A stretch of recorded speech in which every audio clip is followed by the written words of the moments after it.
Hello. नमस्ते। बचपन के पिटारे से कि आज की इस कड़ी में आपका हार्दिक स्वागत है।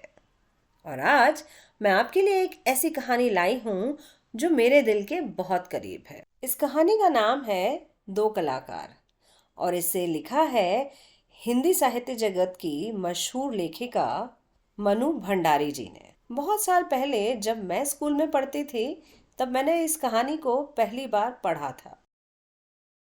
और दोबारा मैंने इस कहानी को कुछ ही दिन पहले पढ़ा था जब मैं एक स्टूडेंट को पढ़ा रही थी। तो आइए शुरू करते हैं मन्नू भंडारी जी द्वारा लिखित दो कलाकार। ए रोनी, उठ उठ कहते हुए चादर खींचकर चित्रा ने सोती हुई अरुणा को झकझोर कर उठा दिया। अरे क्या है? आंखें मलते हुए तनिक खिजलाहट भरे स्वर में अरुणा ने पूछा। चित्रा उसका हाथ पकड़कर खींचती हुई ले गई और अपने नए बनाए हुए चित्र के सामने ले जाकर खड़ा करके बोली, देख देख मेरा चित्र पूरा हो गया। ओह ओह, तो इसे दिखाने के लिए तूने मेरी नींद खराब कर दी। अरे जरा इस चित्र को देख तो। न पा गई पहला इनाम तो नाम बदल देना। चित्र को चारों ओर घुमाते हुए अरुणा बोली, किधर से देखूं? यह तो बता दे। 1000 बार तुझसे कहा है कि जिसका चित्र बनाए उसका नाम लिख दिया कर, जिससे गलत फहमी ना हुआ करे, वरना तू बनाए हाथी और हम समझे उल्लू। तस्वीर पर आंखें गड़ाते हुए बोली, "अ, किसी तरह समझ नहीं पा रही हूं कि 84 लाख योनियों में से आखिर किस जीव की तस्वीर है। तो आपको यह कोई जीव नजर आ रहा है? जरा अच्छी तरह से देख, समझने की कोशिश कर। अरे ये क्या?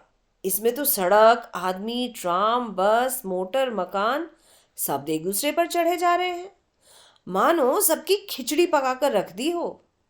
क्या घनचक्कर बनाया है?" यह कहकर अरुणा ने चित्र रख दिया। अरे जरा सोच कर तो बता, यह किसका प्रतीक है? तेरी बेवकूफी का। आई है बड़ी प्रतीक वाली।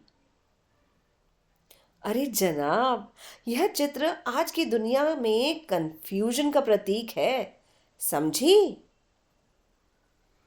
अरे मुझे तो ये तेरे दिमाग के कंफ्यूजन का प्रतीक ज्यादा नजर आ रहा है। बिना मतलब जिंदगी खराब कर रही है। और अरुणा मुंह धोने के लिए बाहर चली गई।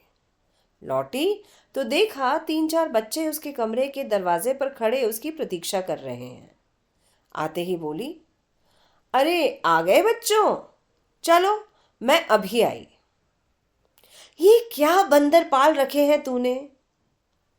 फिर जरा हंसकर चित्रा बोली, एक दिन मैं तेरी पाठशाला का चित्र बनाऊंगी। तेरी पाठशाला का चित्र बनाना ही होगा।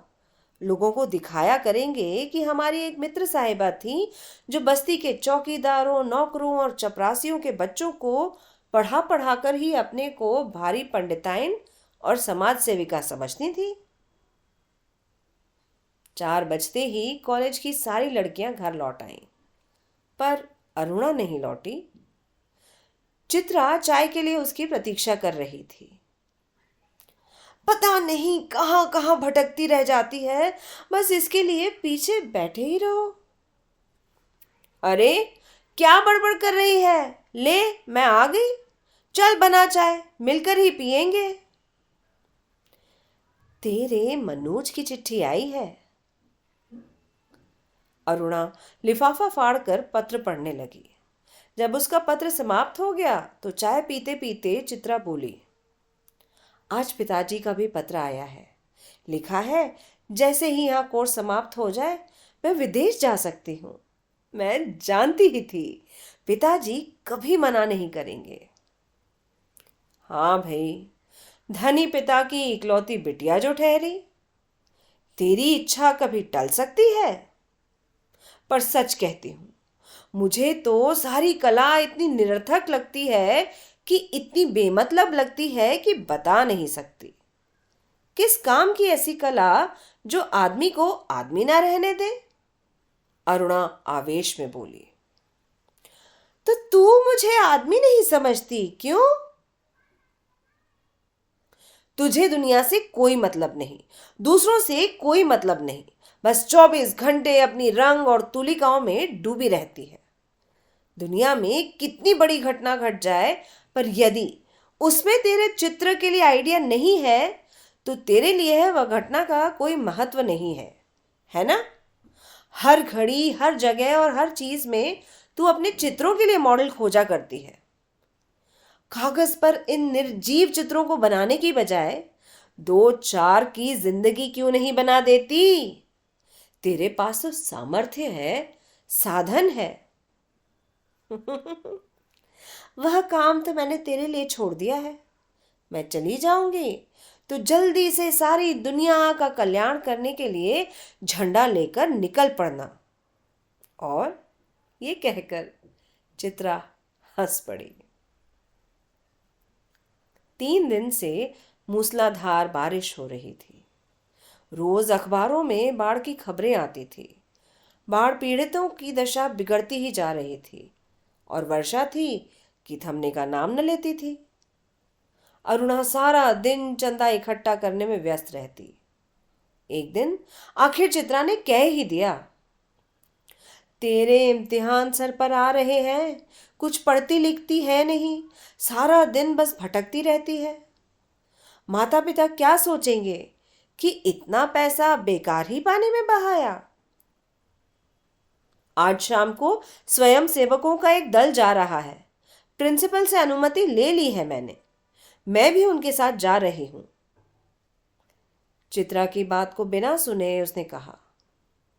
शाम को अरुणा चली गई। 15 दिन बाद वह लौटी तो उसकी हालत काफी खस्ता हो रही थी। सूरत ऐसी निकल आई थी मानो 6 महीने से बीमार हो। चित्रा उस समय गुरुदेव के पास गई हुई थी। अरुणा नहा धोकर खा पीकर लेटने लगी, तभी उसकी नजर चित्रा के नए चित्रों की ओर गई। 3 चित्र बना रखे थे। तीनों बाढ़ के चित्र थे। जो दृश्य वह अपनी आंखों से देखकर आ रही थी, वैसे ही दृश्य यहां भी अंकित थे। उसका मन जाने कैसा कैसा हो गया। शाम को जब चित्रा लौटी तो अरुणा को देखकर बड़ी प्रसन्न हुई। क्यों चित्रा, तेरा जाना तय हो गया क्या? हाँ, अगले बुध को मैं घर जाऊंगी और 1 सप्ताह बाद हिंदुस्तान की सीमा से बाहर पहुंच जाऊंगी। उल्लास उसके स्वर में झलक पड़ रहा था। सच कह रही है तू चली जाएगी चित्रा? 6 साल साथ रहते रहते बात तो मैं ये भूल ही गई थी कि कभी अलग भी होना पड़ेगा। तू चली जाएगी तो मैं कैसे रहूंगी? उदासी भरे स्वर में अरुणा ने पूछा। लगा जैसे वो स्वयं से ही पूछ रही हो। कितना स्नेह था दोनों में। सारा हॉस्टल उनकी मित्रता को ईर्ष्या की दृष्टि से देखता था। आज चित्रा को जाना था। अरुणा सवेरे से ही उसका सामान ठीक कर रही थी। एक एक करके चित्रा सबसे मिल आई। बस गुरुजी से मिलना रह गया था, सो उनका आशीर्वाद लेने चल पड़ी। 3 बज गए थे और वह लौटी नहीं। 5 बजे की गाड़ी से वह जाने वाली थी। अरुणा ने सोचा कि वह खुद जाकर देख आए कि आखिर बात क्या हो गई। तभी बड़बड़ाती सी चित्रा ने प्रवेश किया। अरे बड़ी देर हो गई ना। अरे क्या करूं, बस कुछ ऐसा ही हो गया कि रुकना पड़ा। आखिर क्या हो गया है ऐसा जो रुकना ही पड़ा? सुने तो। 2-3 कंठ एक साथ बोले। गर्ग स्टोर के सामने पेड़ के नीचे अक्सर एक भिखारिन बैठी रहा करती थी ना। लौटी तो देखा कि वह मरी पड़ी है और उसके दोनों बच्चे उसके सूखे शरीर से चिपक कर बुरी तरह से रो रहे हैं। जाने क्या था उस दृश्य में कि मैं अपने आप को रोक न सकी। एक रफ सा स्केच बना ही डाला। बस इसी में देर हो गई। 4:30 बजे चित्रा हॉस्टल के फाटक पर आ गई, पर तब तक अरुणा का कहीं पता नहीं था। बहुत सारी लड़कियां उसे छोड़ने स्टेशन तक भी गईं। पर चित्रा की आंखें बराबर अरुणा को ही ढूंढ रही थी। 5 भी बज गए। रेल चल पड़ी, पर अरुणा ना आई सो ना आई। विदेश जाकर चित्रा तन मन से अपने काम में जुट गई। उसकी लगन ने उसकी कला को निखार दिया। विदेश में उसके चित्रों की धूम मच गई। भिखारिन और उसके 2 अनाथ बच्चों के उस चित्र की प्रशंसा में तो अखबारों के कॉलम भर गए। शोहरत के ऊंचे कगार पर बैठे चित्रा जैसे अपना पिछला सब कुछ भूल गई। पहले वर्ष तो अरुणा से पत्र व्यवहार बड़े नियमित रूप से चला, फिर कम होते होते एकदम बंद हो गया। पिछले 1 साल से तो उसे यह भी नहीं मालूम कि वह कहाँ है। अनेक प्रतियोगिताओं में उसका अनाथ शीर्षक वाला चित्र प्रथम पुरस्कार पा चुका था। जाने क्या था उस चित्र में जो देखता चकित रह जाता। 3 साल बाद जब वह भारत लौटी तो बड़ा स्वागत हुआ उसका। अखबारों में उसकी कला पर, उसके जीवन पर अनेक लेख छपे। पिता अपनी इकलौती बिटिया की सफलता पर बहुत प्रसन्न थे। दिल्ली में उसके चित्रों की प्रदर्शनी का विराट आयोजन किया गया। उद्घाटन करने के लिए चित्रा को ही बुलाया गया। उस भीड़ भाड़ में अचानक उसकी भेंट अरुणा से हुई। रूनी कहकर चित्रा भीड़ की उपस्थिति को भूलकर अरुणा से गले से लिपट गई। तुझे कब से चित्र देखने का शौक हो गया रूनी? चित्रों को नहीं, चित्रा को देखने आई थी। तू तो एकदम भूल ही गई। अरे, ये बच्चे किसके हैं? 2 प्यारे से बच्चे अरुणा से सटे खड़े थे। लड़के की उम्र 10 साल की होगी तो लड़की की कोई 8। मेरे बच्चे हैं और किसके। ये तुम्हारी चित्रा मौसी है, नमस्ते करो अपनी मौसी को। अरुणा ने आदेश दिया। बच्चों ने बड़े आदर से नमस्ते किया, पर चित्रा अवाक होकर कभी बच्चों को और कभी अरुणा को देख रही थी। तभी अरुणा ने टोका, कैसी मौसी है, प्यार तो कर। और चित्रा ने दोनों के सिर पर हाथ फेरा प्यार का। अरुणा ने कहा, तुम्हारी ये मौसी बहुत अच्छी तस्वीरें बनाती है। ये सारी तस्वीरें इन्हीं की बनाई हुई हैं। आप हमें सब तस्वीरें दिखाएंगी मौसी? बच्चे ने फरमाइश की। चित्रा उन्हें तस्वीरें दिखाने लगी। घूमते घूमते वे उसी भिखारन वाली तस्वीर के सामने आ पहुंचे। चित्रा ने कहा, यही वह तस्वीर है रूनी जिसने मुझे इतनी प्रसिद्धि दी। ये बच्चे क्यों रो रहे हैं मौसी? तस्वीर को ध्यान से देखकर बालिका ने पूछा। इनकी मां मर गई है, देखती नहीं, मरी पड़ी है। इतना भी नहीं समझती। बालक ने मौका पाते ही अपने बड़प्पन और ज्ञान की छाप लगाई। ये सचमुच के बच्चे थे मौसी। बालिका का स्वर करुण से करुणतर होता जा रहा था। और क्या, सचमुच के बच्चों को देखकर ही तो बनाई थी यह तस्वीर। मौसी, हमें ऐसी तस्वीर नहीं, अच्छी अच्छी तस्वीरें दिखाओ ना, राजा रानी की, परियों की। उस तस्वीर को और अधिक देर तक देखना बच्चों के लिए असह्य हो उठा था। तभी अरुणा के पति आ पहुंचे। साधारण बातचीत के पश्चात अरुणा ने अपने दोनों बच्चों को उनके हवाले करते हुए कहा, आप जरा बच्चों को प्रदर्शनी दिखाइए, मैं चित्रा को घर तक ले चलती हूं।